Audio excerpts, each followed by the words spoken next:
This video is brought to you by John Robson Guitar Tuition. If you enjoy the content, please consider supporting the channel by enrolling on a course, purchasing some guitar lessons or a t-shirt, or you can join my Patreon. Now, on with the show. Hello chaps, welcome once again to John Robson Guitar Tuition. As always, I do hope you're well. It's all about this guitar today. This is my brand new acoustic from Harley Benton. I've written the name down because it is not a very easy name to remember. This is the Harley Benton CLD 15MCE VS.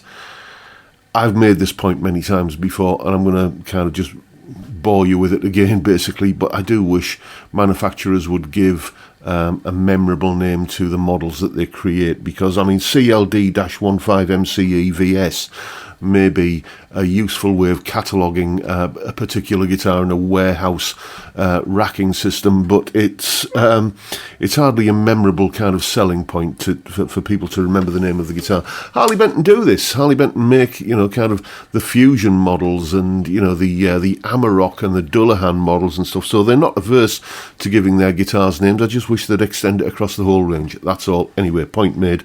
Let's move on.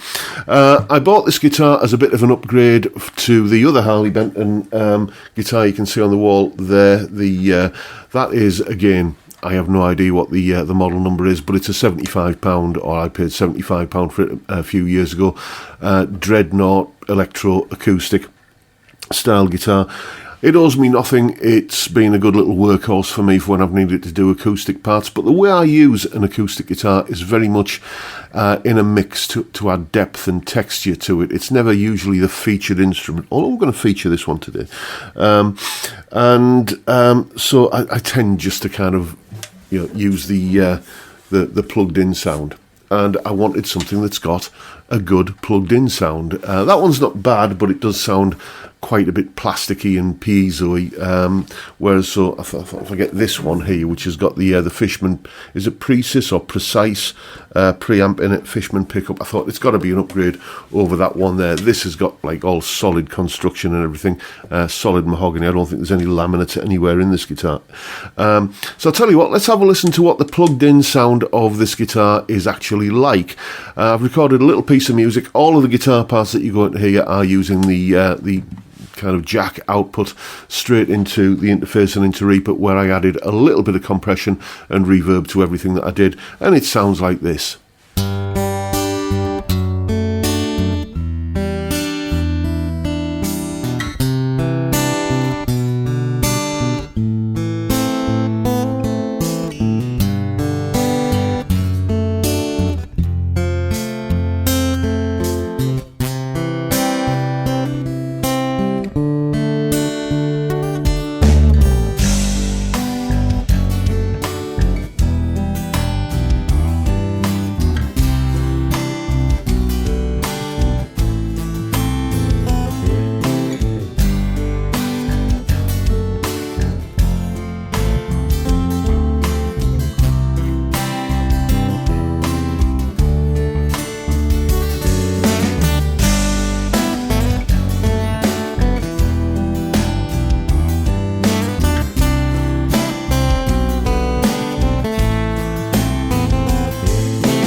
And as always, you'll find a full tab for that piece of music in both Guitar Pro and PDF formats, along with a clip of me playing it and a backing track to play along with yourself. All of that is up on my Patreon page. There's the address and the link is in the description, as I'm sure you know by now if you're a regular viewer. $3 or £2.50 a month gets you access to all of the additional goodies that go along with these YouTube videos. A massive, massive thank you to everyone who supports me in that or any of the other ways, all of which are linked down below. Let's have a look at some stats for this guitar, some weights and measures. There they are there. You can see 1st and 10th fret neck profiles.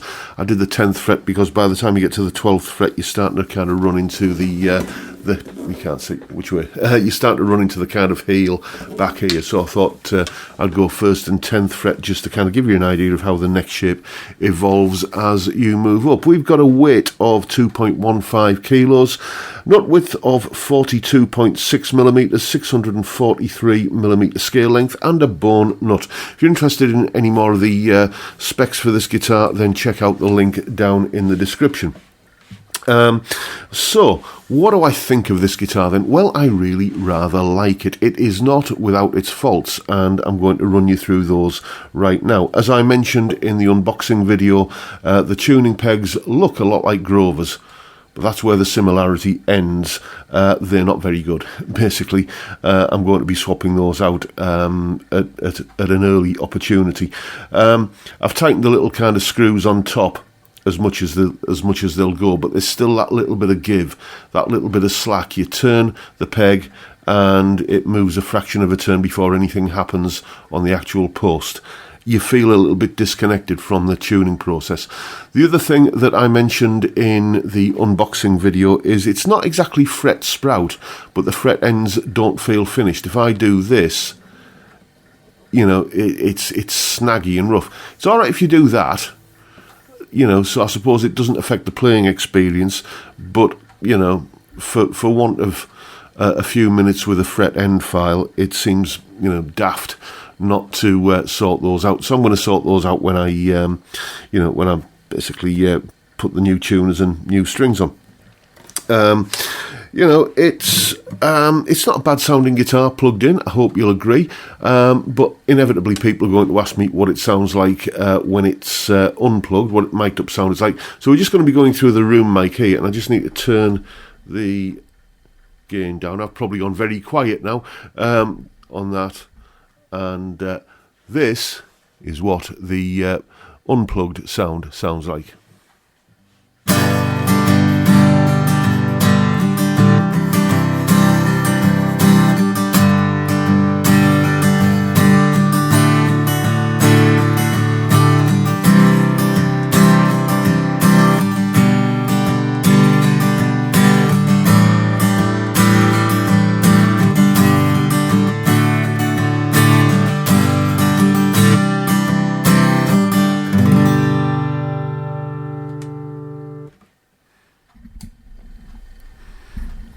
There, that should be okay for voice levels. Now I'm just looking at the meter on screen there. Yeah, so yeah, it's got a really kind of, I think, pleasing unplugged sound, and if it's going to be as easy as that to just you know, get the thing mic'd up, I might just find myself using this room mic a lot to record the guitar rather than the plugged in sound. But I am quite happy with the plugged in sound. Anyway, these guitars cost £195, so corners have been cut in places, but you know, you've got good bones. You've got, as I say, solid mahogany top on this. I think the entire guitar is made of solid timbers, you know, no laminates. You've got the star of the show, which is the Fishman electronics, and you know, to bring it in to, you know, under a certain price point, then they've obviously had to skimp on the tuners and the fretwork, which we're going to talk about a little bit more right now.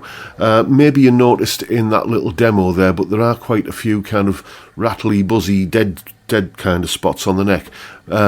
This sort of area seems to be the worst offender. If I just do this, you might be able to hear this.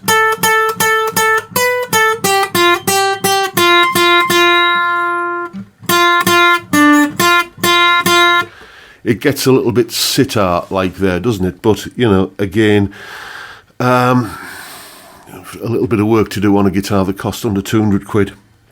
I'm not going to lose any sleep over it, but then again, you know, I'm perfectly comfortable doing a little bit of work on frets and stuff like that. If you're not, then you might have to factor in the additional cost of taking it to your local luthier, guitar tech, guitar shop, that basically whoever does your setups, and having that work done, which then I guess bumps the price up to something considerably more than the £195.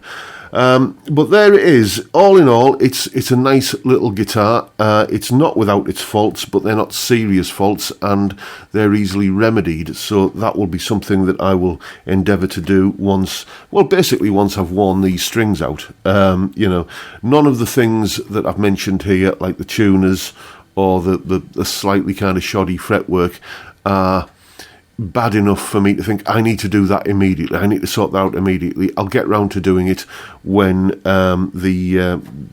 when it's time to change the strings, basically. Might even make a video on sorting the guitar out, we shall see.